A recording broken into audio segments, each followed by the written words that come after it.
So welcome back to the YouTube channel. हम start कर चुके हैं सीजन 2, जिसमें हम चैप्टर भी कंप्लीट कर चुके हैं, एप्लीकेशंस ऑफ न्यूटन्स लॉज। उसके बाद हमने क्वेश्चन डिस्कस किए थे, conceptual questions on this chapter. Then हमने क्वेश्चन डिस्कस किए ऑन फ्रिक्शन। उसके बाद स्ट्रेंथ्स एंड स्प्रिंग्स पे क्वेश्चन देखे, और लास्ट वीडियो में हम लोग क्वेश्चन देख रहे थे ट्रांसलेशनल इक्विलिब्रियम पे।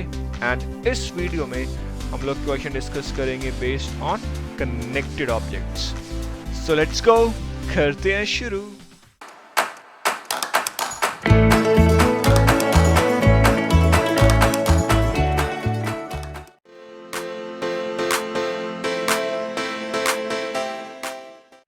ये है पहला क्वेश्चन। यहाँ पे हमें एग्जाम्पल कंसिडर करना है जो हमने डिस्कस किया था जब हम चैप्टर पढ़ रहे थे, और ये था वो एग्जाम्पल।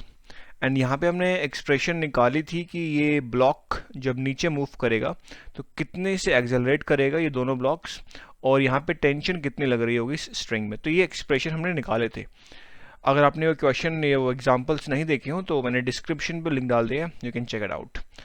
ओके, तो यहाँ पे कह रहे हैं कि अगर mass m1 and m2 both increase by a factor of 2, तब क्या होगा? तब क्या एक्सेलरेशन सेम रहेगी या टेंशन सेम रहेगी कि नहीं, ये हमें चीज़ें बतानी है ए और बी पार्ट में। तो एक काम करते हैं, पहले मैं जनरलाइज एक्सप्रेशन निकाल लेता हूँ एक्सेलरेशन का और टेंशन का।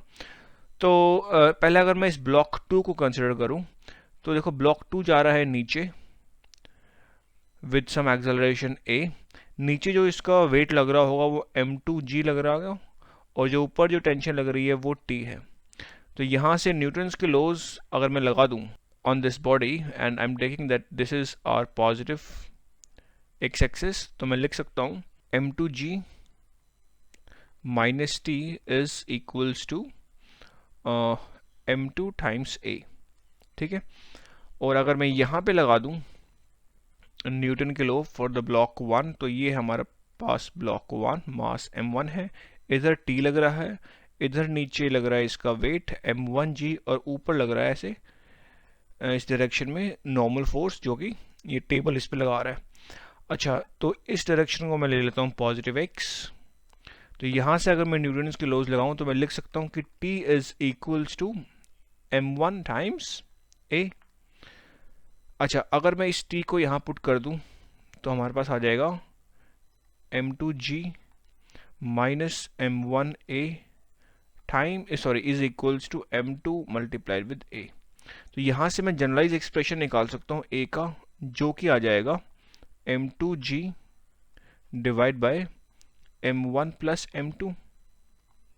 ठीक है, और ये a को अगर मैं यहाँ पुट कर दूँ तो t का एक जनरलाइज एक्सप्रेशन आ जाएगा टेंशन का, that is m1 multiplied with m2g divided by m1 plus m2। तो अब कह रहे हैं, देखो, अगर इनिशियली जो मास है m1 m2 होता तो ये हमने जनरलाइज एक्सप्रेशन निकाल दिया। बट कह रहे हैं अगर m1 m2 ये 2 टाइम्स हो जाए तब एक्सेलरेशन पे क्या फर्क पड़ेगा और टेंशन पे क्या फर्क पड़ेगा। देखो, अगर ये 2 टाइम्स हो जाएगा तो मल्टीप्लाइड विद 2, ये भी मल्टीप्लाइड विद 2, ये भी मल्टीप्लाइड विद 2। ऊपर नीचे मैं अगर 2 कॉमन ले तो ऊपर नीचे 2 कट जाएगा और एक्सेलरेशन ए ही रहेगा, चेंज नहीं होगी। तो ए पार्ट के लिए मैं बोल सकता हूँ कि जो एक्सेलरेशन है विल रिमेन्स द सेम, वो चेंज नहीं होने वाली।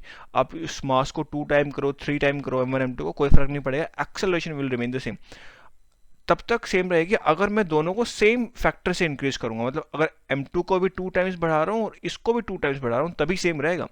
ऐसा नहीं कि मैं m2 को 3 टाइम्स बढ़ा दूं और m1 को केवल 2 टाइम्स बढ़ाऊं, तब सेम नहीं रहने वाली है। हाँ, दोनों को सेम फैक्टर से बढ़ाऊंगा तो सेम रहेगा। अच्छा, अब मैं टेंशन की बात करूं, देखो टेंशन में ये भी 2 टाइम्स हो गया, ये भी 2 टाइम्स हो गया, तो ऊपर तो 4 टाइम्स इंक्रीज हो गया। नीचे अगर मैं देखूं तो ये 2 और ये 2, तो नीचे तो सिर्फ 2 टाइम्स इंक्रीज हुआ, तो ओवरऑल कितना इंक्रीज हुआ होगा? ओवरऑल हो गया है 2t, मतलब टेंशन ट्वाइस हो गई है। तो बी पार्ट के लिए मैं बोल सकता हूँ कि जो न्यू टेंशन आएगी that will be 2 times of t, the previous tension. तो ये था सॉल्यूशन इस क्वेश्चन का। सो ये है नेक्स्ट क्वेश्चन। यहाँ पे हमें दिए हुए 3 box of mass m, 2m and 3m, और तीनों एक स्ट्रिंग से कनेक्टेड हैं। यहाँ पे जो टेंशन आ रही है वो T1 है, इन दोनों के बीच में जो टेंशन है स्ट्रिंग में वो T2 है, और यहाँ पे T3 है, और इधर हम कुछ फोर्स लगा रहे हैं जिसके कारण ये तीनों के तीनों बॉक्स एक्सेलरेट कर रहे हैं विद ए। तो ये हमें दे रखा है इस क्वेश्चन में। अब हमें करना क्या है, हमें बताना है we have to rank the tension in the rope T1, T2, T3 from smallest to largest when the box are in motion and there is no friction between the boxes and the horizontal surface. तो A part में तो हमें बताना है कि अगर friction act नहीं कर रहा है तो जो ये टेंशन होगा, कौन सी टेंशन ज़्यादा होगी, कौन सी टेंशन कम होगी, उसको बेसिकली हमें रैंक करना है T1, T2 एंड T3। तो देखो, अगर मैं बिना न्यूटन के लॉ अप्लाई करे हुए इस क्वेश्चन को सॉल्व करूं तो मुझे समझ में आता है कि जो टेंशन T3 है ये बॉक्स 3 को भी एक्सेलरेट कर रही है, बॉक्स 2 को भी एक्सेलरेट कर रही है और बॉक्स 1 को भी एक्सेलरेट कर रही है। तो T3 तो सबसे ज़्यादा होना चाहिए। अगर मैं T2 की बात करूं, अगर मैं केवल इतने सिस्टम को देखूं तो T2 बॉक्स 2 और बॉक्स 1 को एक्सेलरेट कर रही है, और T1 जो टेंशन है ये केवल बॉक्स 1 को एक्सेलरेट कर रही है। कहने का मतलब कि जो T1 होगा ये सबसे कम होना चाहिए, T2 जो है वो बीच में आएगा, और T3 जो है वो सबसे ज़्यादा होना चाहिए। ये तो इंट्यूशन हमारा कहता है। अगर मैं अप्लाई करूँ न्यूटन्स के लॉस तब देखते हैं क्या होता है। आंसर यही आने वाला, चेंज नहीं होगा, बट फिर भी हम अप्लाई करके देखते हैं न्यूटन के लॉस। तो उसके लिए हम लोग क्या करते हैं, सबसे पहले मैं इसको रब कर देता हूँ। तो अगर मैं बॉक्स 1 की बात करूं तो ये है हमारा बॉक्स 1, यहाँ पे लग रही है टेंशन T1, नीचे है इसका वेट M1G, ऊपर लग रहा है नॉर्मल N। वर्टिकल फोर्सेस तो बैलेंस्ड हैं, और जो T1 है इसके कारण ये बॉडी एक्सेलरेट कर रही है इस डायरेक्शन में विद सम एक्सेलरेशन A। तो न्यूटन के लॉ ये कहता है कि जो नेट फोर्सेस हैं on the body is equals to mass times acceleration. तो यहाँ से मैं लिख सकता हूँ कि T1 जो है ये m multiplied with A, M1 नहीं है बेसिकली, ये m दे रखा है तो मैं इसको m ही लिख लेता हूँ। तो T1 जो है m टाइम्स A हो गया। अच्छा, अगर मैं बॉक्स 2 की बात करूँ तो इधर लग रही है टेंशन T2, इधर लग रही है टेंशन T1, नीचे है इसका वेट 2mg, ऊपर normal force N। Vertical forces तो बैलेंस्ड हैं, बट जो हॉरिजॉन्टल फोर्सेस हैं वो बैलेंस नहीं है। तो यहाँ से मैं लिख सकता हूँ कि T2 माइनस T1 ये है 2 टाइम्स ma, मास इसका 2m है मल्टीप्लाइड विद a, न्यूटन का लॉ लगा दिया सेकंड लॉ। तो यहाँ से जो T2 की वैल्यू आ जाएगी वो T1 प्लस 2ma, और T1 है ma, तो ma प्लस 2ma कितना हो गया, 3ma। बोल दो यार। अब फाइनली क्या बच गया, बॉक्स 3। अगर मैं बॉक्स 3 की बात कर ले जाऊंगा तो इधर लग रहा है T3, इधर है T2, नीचे m है यहाँ पे 3mg, और ऊपर n। वही वर्टिकल फोर्सेस तो बैलेंस्ड हैं, बट हॉरिजॉन्टल फोर्सेस बैलेंस नहीं है, एक्सेलरेशन है इस डायरेक्शन में A। तो मतलब T3 ज़्यादा है तभी तो इधर एक्सेलरेट कर रही है बॉडी। तो मैं कह सकता हूँ कि T3 minus T2 is equals to 3ma, और T2 हमारे पास 3ma है। तो अगर मैं यहाँ T2 यहाँ लिख दूँ तो T3 की वैल्यू कितनी आ जाएगी, 3 प्लस 3 6ma। तो न्यूटन के लॉ लगा के भी हमें दिख रहा है कि भैया T1 तो ma है, T2 जो है ये 3ma है, और T3 जो है 6ma है। तो हम बोल सकते हैं कि भैया जो T3 है ये मैक्सिमम है, T2 बीच में है, और T1 सबसे छोटा है। तो ये तो हो गया आंसर A पार्ट का। अगर मैं B पार्ट की बात करूं तो B पार्ट में कह रहे हैं कि जो हमने पहले फ्रिक्शन नहीं लिया था, अब हमें फ्रिक्शन भी लेना है, और ये दे रखा है कि कोएफिशिएंट ऑफ काइनेटिक फ्रिक्शन है between the box and the horizontal surface, it is mu के। मतलब अब यहाँ पे फ्रिक्शन भी आ गया, और कोएफिशिएंट ऑफ काइनेटिक फ्रिक्शन हमें दे रखा है म्यू के तीनों बॉक्सेस के लिए, क्योंकि बॉडी मोशन में है तो जो फ्रिक्शन लग रहा होगा वहाँ पे काइनेटिक फ्रिक्शन लग रहा होगा। तो अब हमें फिर से कंपेयर करना है कि T1, T2, T3 इन तीनों में से कौन बड़ा होगा और कौन सा छोटा होगा। तो ठीक है, सेम इक्वेशंस हम यूज करने वाले हैं। अगर देखो केस यहाँ पे डिफरेंट नहीं हुआ है, तीनों के लिए फ्रिक्शन पीछे की तरफ लगेगा, इधर इधर इधर, तीनों में यही होने वाला है। बोल दो यार। देखो आंसर तो यही रहेगा, लेकिन जो T3, T2 और T1 है इनका मैग्नीट्यूड बढ़ जाएगा। क्यों? क्योंकि इनको फ्रिक्शन को भी संभालना है, मतलब इसको भी ओवरकम करना है, इसलिए इनका जो हमें जो टेंशन जो इस पे लग रही होगी वो बढ़ जाने वाली है। बट हाँ T3 सबसे मैक्सिमम रहेगी, क्योंकि इस तीनों को संभालना है और तीनों की फ्रिक्शन को भी संभालना है जो कि ऑपोजिट डायरेक्शन में है। इसलिए T3 मैक्सिमम होगा, T2 बीच में रहेगा और T1 तो सबसे कम रहने वाला है। बाकी हम न्यूटन का अगर लॉ लगा लें तब भी हमें आंसर निकल जाएगा। तो अगर मैं बॉक्स 1 की बात करूं तो ये है बॉक्स M जिसका मास है m, इधर लग रही है T1 एंड अब इधर फ्रिक्शन भी लग रहा है। और फ्रिक्शन क्या होता है, म्यू टाइम्स नॉर्मल फोर्स, और यहाँ पे नॉर्मल फोर्स किसके बराबर है, mg के बराबर है। तो मैं यहाँ लिख दूं क्या, ये जो n की जगह क्या मैं लिख दूं mg, ठीक है। तो यहाँ से T net forces in the x direction is equals to mass times acceleration, ये तो है न्यूटन का law. So T1 minus mu k mg is equals to ma। यहाँ से जो T1 आएगा वो आएगा ma plus mu k mg। देख रहे हो, T1 को इस मास m को एक्सेलरेट करना है प्लस इस फ्रिक्शन को भी संभालना है। अच्छा, अगर मैं सेकंड ब्लॉक की बात करूं जिसका मास 2m है, तो इधर T2 लग रहा है, इधर T1 लग रहा है और इधर फ्रिक्शन भी लग रहा है। तो ये है m2mg और इधर नॉर्मल फोर्स है n। तो यहाँ पे फ्रिक्शन कितना लग रहा होगा, म्यू टाइम्स n, म्यू के टाइम्स n, म्यू के, और n यहाँ पे कितना है 2mg। बोल दो यार। तो यहाँ से क्या होगा, ये T1 है इधर, तो T2 माइनस T1, ये तो हो गया net force along the x direction. ये किसके बराबर होना चाहिए, मास टाइम्स एक्सेलरेशन, जो 2ma हो जाएगा। और T1 हम ऑलरेडी यहाँ निकाल चुके, तो यहाँ पुट कर देंगे। तो फिर जो T2 का जो एक्सप्रेशन आएगा वो आएगा 3ma प्लस 3 म्यू के टाइम्स mg।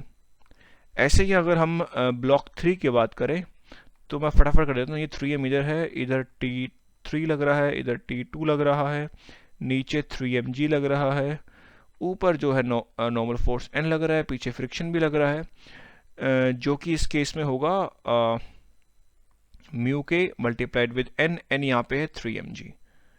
तो यहाँ से जो T3 का एक्सप्रेशन आएगा, मैं डायरेक्टली लिख रहा हूँ, तो वो आ जाएगा 6ma plus 6 times mu k mg।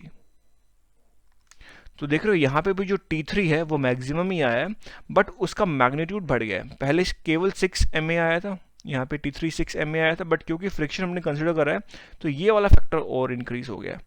But answer will remain the same, कि जो T3 होगा वो मैक्सिमम रहेगा, T2 बीच में आएगा और T1 सबसे कम रहने वाला है।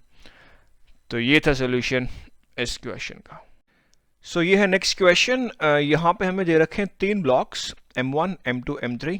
M1 की वैल्यू है हमारे पास 1 kg, M2 जो हमें दे रखा है वो है 2 kg and M3 is 3 kg। Now हमें ये दे रखा है कि table is frictionless and masses move freely, और हमें निकालना क्या है, हमें निकालना है the acceleration of the masses. तो मतलब जब ये फ्रीली मूव करेगा तो एक्सेलरेशन इस M3 की नीचे की तरफ होगी विद a, एंड ये दोनों ऐसे मूव करेंगे विद एक्सेलरेशन a। तो हमें ये एक्सेलरेशन a निकालना है। देखो क्वेश्चन तो बहुत सिंपल है, हम न्यूटन के लॉज लगा के इजीली एक्सेलरेशन a निकाल देंगे, बट इस क्वेश्चन से हम बहुत ही इंपॉर्टेंट ऑब्जर्वेशन देखने वाले हैं। तो चलिए पहले क्वेश्चन सॉल्व कर लेते हैं by using the Newton's second law of motion. Okay, अगर मैं ऑब्जेक्ट 1 की बात करूं तो यहाँ पे टेंशन T लग रही होगी ऐसे, बोल दो यार। अच्छा, ये बाकी जो वर्टिकल फोर्सेस है mg नीचे और n ये तो बैलेंस्ड होंगी आपस में। तो मैं ये लिख सकता हूँ कि net forces along the x direction, this is the positive x, so along the x direction क्या मैं ये लिख दूँ for the block 1 that this will be equals to T1, यही होंगी नेट फोर्सेस। और from the Newton's second law of motion हम कहते हैं कि नेट फोर्सेस किसके बराबर होती है, मास टाइम्स एक्सेलरेशन, सो m1a आ जाएगा। So let this be equation number 1। अब अगर मैं ब्लॉक 2 की बात करूं तो इधर टेंशन लग रही होगी, लेट इट बी, इसको T1 ले लेते हैं, तो ये T1 मैंने ले ही ली है, और इधर हम ले लेते हैं T2 ताकि कोई कंफ्यूजन ना हो, ठीक है। तो इधर ये टेंशन T1 इस तरफ लगेगी और T2 इस तरफ लगेगा। तो अगर मैं न्यूटन्स के लॉज लगाऊं फॉर द ब्लॉक M2 तो मैं लिख सकता हूं कि नेट फोर्स वही इज मास टाइम्स एक्सेलरेशन। इस केस में जो नेट फोर्स होगी वो क्या होगी, T2 minus T1, and this will be equals to m2a. So let this be equation number 2. अब अगर मैं इसकी बात करूं ब्लॉक 3 की, तो इसमें जो इसका वेट फोर्स है वो नीचे की तरफ लगेगा m3g, और टेंशन T2 ये ऊपर की तरफ लगेगी। तो मैं यहां लिख सकता हूं कि m3g minus T2 is equals to m3a, and let this be equation number 3. Now हम एक्सेलरेशन a निकालनी है, तो एक काम करते हैं, इन तीनों इक्वेशंस को ऐड कर देते हैं। जब ऐड करेंगे तो ये T1 और T1 आपस में कट जाएंगे, ये और ये T2 और T2 आपस में कट जाएंगे, तो बचेगा क्या m3g, and this is equals to, इन तीनों को ऐड करेंगे तो m1 plus m2 plus m3, ये मैं निकाल लेता हूं कॉमन, मल्टीप्लाइड विद a। तो यहां से एक्सेलरेशन a काफी इजीली निकल जाएगी, बोल दो यार। तो a will be equals to m3g divide by m1 plus m2 plus m3। अब कुछ नहीं है, वैल्यूज पुट कर दो। m3 है 3 किलोग्राम मल्टीप्लाइड विद g की वैल्यू है 9.81, m1 है 1 kg, m2 है 2 kg और m3 है 3 kg। अब इसको सॉल्व करोगे बाय यूजिंग अ कैलकुलेटर, आपके पास वैल्यू आएगी 4.9 मीटर पर सेकेंड स्क्वायर्ड। तो ये तो आंसर हो गया इस क्वेश्चन का।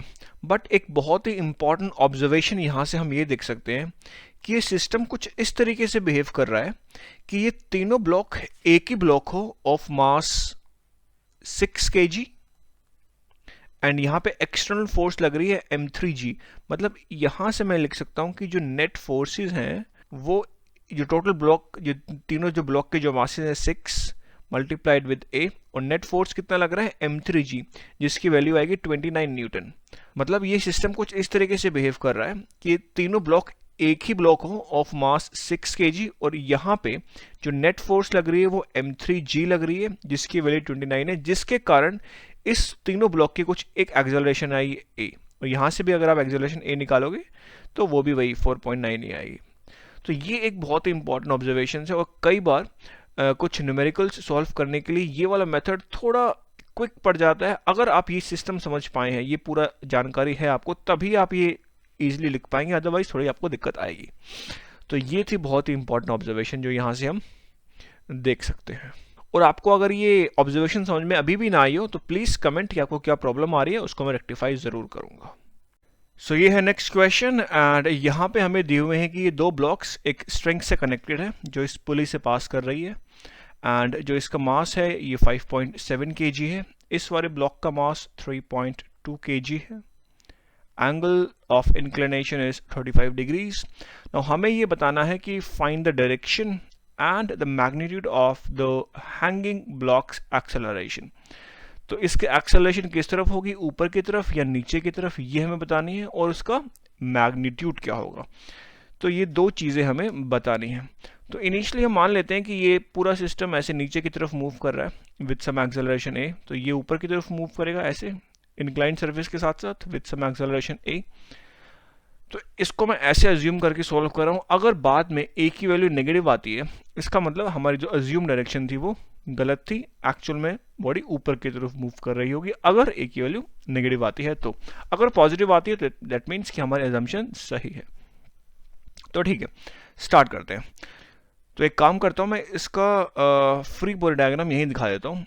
तो ये पॉइंट मास मैंने इसको मान लिया, इसका वेट नीचे की तरफ एक्ट करेगा m1g, एंड जो नॉर्मल फोर्स होगी due to the inclined surface ये ऊपर एक्ट करेगी ऐसे, ठीक है। और ये जो एंगल होगा वो एंगल क्या होगा, थीटा होगा। अच्छा, इसके दो कंपोनेंट आएंगे, एक अलोंग द प्लेन एंड एक परपेंडिकुलर टू द प्लेन। तो एक कंपोनेंट आएगा ये वाला, ये कौन सा होगा, mg cos थीटा, और एक कंपोनेंट आएगा ऐसे, ये कैसा, ये कौन सा होगा, mg sin थीटा, ठीक है। इधर एक टेंशन T लगेगी इस तरफ, करेक्ट। तो अब हम न्यूटन के लॉज लगाएंगे in this direction and let this be positive x। तो मैं यहां लिख सकता हूं कि T minus mg sin theta, sorry this is m1 है, बेसिकली m1 हमने लिया था, तो ये m1 है, इधर भी ये m1 है, तो m1g sine theta is equals to mass times acceleration. Mass कितना है, m1 मल्टीप्लाइड विद a। तो यहाँ से जो t का एक्सप्रेशन आया वो क्या आ गया, m1 मैं कॉमन ले लेता हूँ, a plus g sine theta, ये आ गया। बोल दो यार, आ गया t का एक्सप्रेशन। अच्छा, अगर मैं इस ब्लॉक को देखूं तो इस ब्लॉक के लिए ये पॉइंट मास हो गया, ये नीचे एक्ट करेगा mg एंड ऊपर टेंशन t है।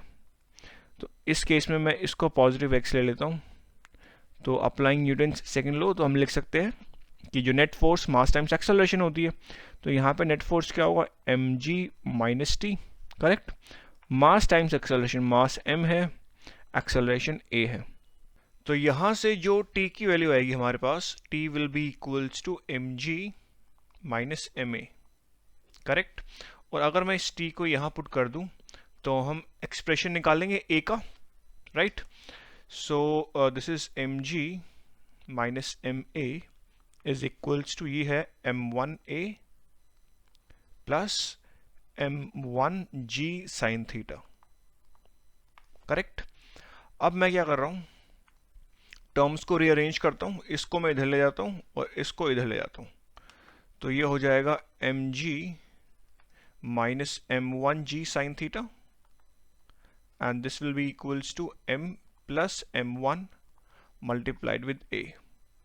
तो यहां से जो a का एक्सप्रेशन आएगा, a will be equals to mg minus m1g sine theta divide by m plus m1।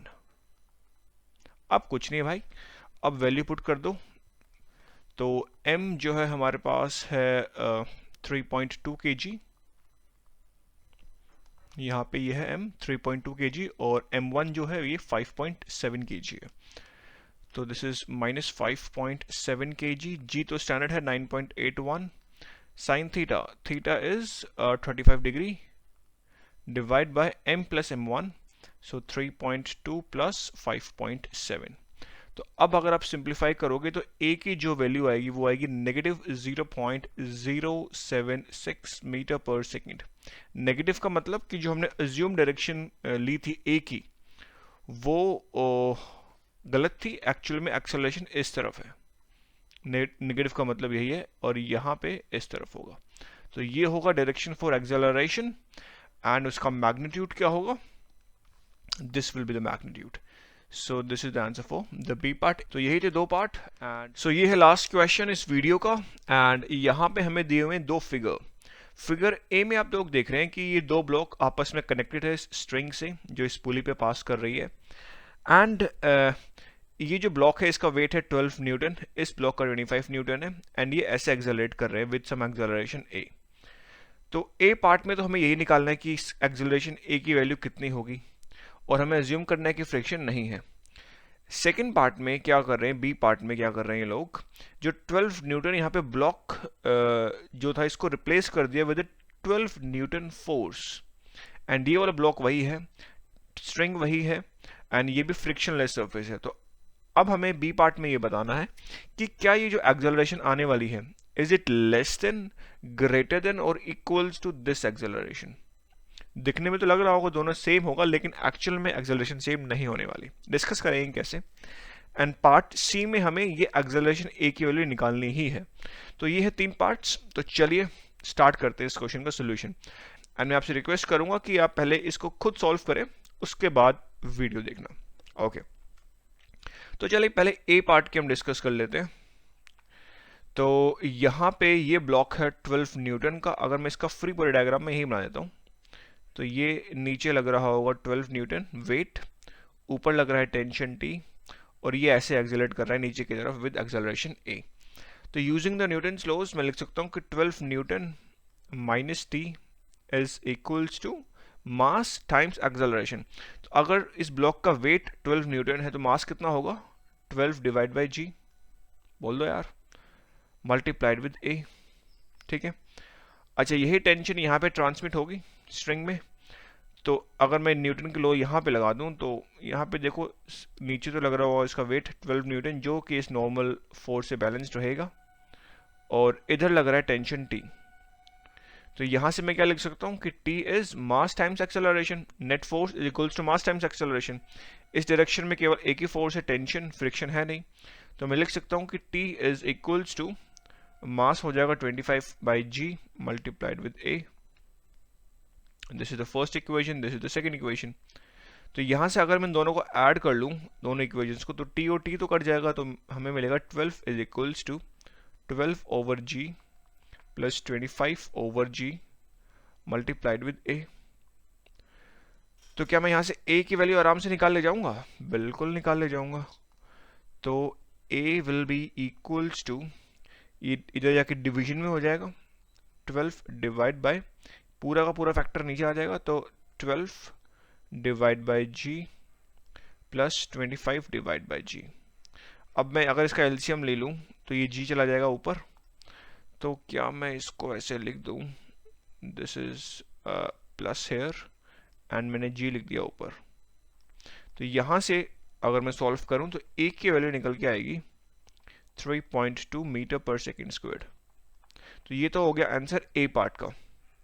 अगर मैं b पार्ट की बात करूं तो देखो इस केस में क्या है कि इस ब्लॉक को तो हटा दिया है, बट हम 12 न्यूटन फोर्स लगा रहे हैं खुद से। तब क्या होगी इस एक्सेलरेशन a की वैल्यू, क्या वो ज्यादा होगी, कम होगी, इक्वल होगी? देखो एक्चुअल में जो वैल्यू है ना a की, वो ज्यादा होने वाली है। इस वाले केस में a विल बी मोर। अब बोलोगे यार बात तो एक ही है, इधर 12 न्यूटन फोर्स लग रही थी इस वेट की वजह से, यहाँ पे ये देखो फर्क पड़ेगा। अगर यहाँ पे अगर ब्लॉक आप हटा दोगे ना, तो जो टेंशन जो यहाँ पे लग रही है ना, इसकी वैल्यू ज्यादा हो जाएगी। देखिए फॉर एग्जांपल जैसे अब ये जो 12 न्यूटन है, ये पूरा का पूरा यहाँ पे ट्रांसमिट हो जाएगा, तो इतनी ही टेंशन यहाँ लग रही है, जो किसके बराबर है, 12 न्यूटन के बराबर है, जिसके कारण 12 न्यूटन के हिसाब से ये जो मास है, ये जो ब्लॉक है, वो एक्सेलरेट होगा। बट यहाँ पे जो टेंशन लग रहा है, आप देख रहे हो, ये 12 न्यूटन नहीं लग रहा है, 12 से कुछ कम लग रहा है। अगर आप निकाल के देखो, अगर a की वैल्यू आप यहाँ पुट कर दोगे तो टेंशन की कुछ वैल्यू आएगी जो कि अप्रोक्सीमेटली 8.1 न्यूटन आएगी। देख रहे हो 4 न्यूटन कम फोर्स लग रही है इस ब्लॉक के ऊपर, जिसके कारण इसकी एक्सेलरेशन कम हो गई है। कहने का मतलब कि यहाँ पे जो मास जो रखा हुआ था, मास की वैल्यू यहाँ जीरो है, यहाँ पे कोई मास है ही नहीं, सीधा 12 न्यूटन है जो पूरा का पूरा यहाँ ट्रांसमिट हो रही है, इसलिए यहाँ पे एक्सेलरेशन a की वैल्यू ज्यादा हो गई। प्रूफ कर लेते हैं कि एक्चुअल में ये बिल्कुल बात सही है कि नहीं। अगर मैं बी पार्ट की बात करूं, सॉरी बी पार्ट में तो हो गया कि एक्सेलरेशन विल बी मोर। अगर मैं सी पार्ट की बात, यहाँ पे हमें निकाल के दिखानी है कि एक्सेलरेशन की वैल्यू कितनी होगी, तो निकाल देते हैं अभी हम। तो ये था हमारा ब्लॉक 25 न्यूटन का, बोल दो यार।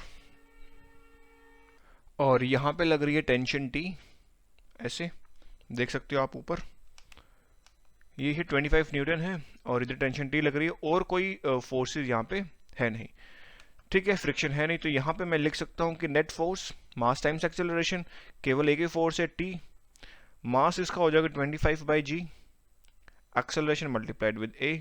अच्छा, टेंशन टी ये किसके बराबर है, 12 न्यूटन के, तो मैं यहाँ लिख सकता हूँ कि 12 is equals to 25 by G multiplied with A. यहाँ से जो एक्सेलरेशन आएगी this will be 12g divide by 25, ठीक है। तो यहाँ से जो अगर आप g की वैल्यू पुट कर दोगे तो a की जो वैल्यू आ जाएगी वो आएगी 4.7 मीटर पर सेकेंड स्क्वायर। यहाँ पे आप देख रहे हो a जो आया था 12g डिवाइड बाई 12 प्लस 25 आ रहा था, बट यहाँ पे ये नहीं आ रहा, मतलब ये जो मास है यहाँ पे इसकी वैल्यू जीरो हो गई है, जिसके कारण यहाँ पे कुछ वैल्यू आ नहीं रही है, और इसी के कारण जो है ब्लॉक ज़्यादा तेजी से एक्सेलरेट करेगा इन केस ऑफ बी। दिखने में तो ये लग रहा था कि दोनों केसेस में सेम रहेगा, बट एक्चुअल में ऐसा नहीं है। तो यही है फिजिक्स का खेल, एंड इसी के साथ हम लोग इस वीडियो का एंड करेंगे, एंड नेक्स्ट वीडियो में हम लोग क्वेश्चन डिस्कस करेंगे ऑन द सर्कुलर मोशन।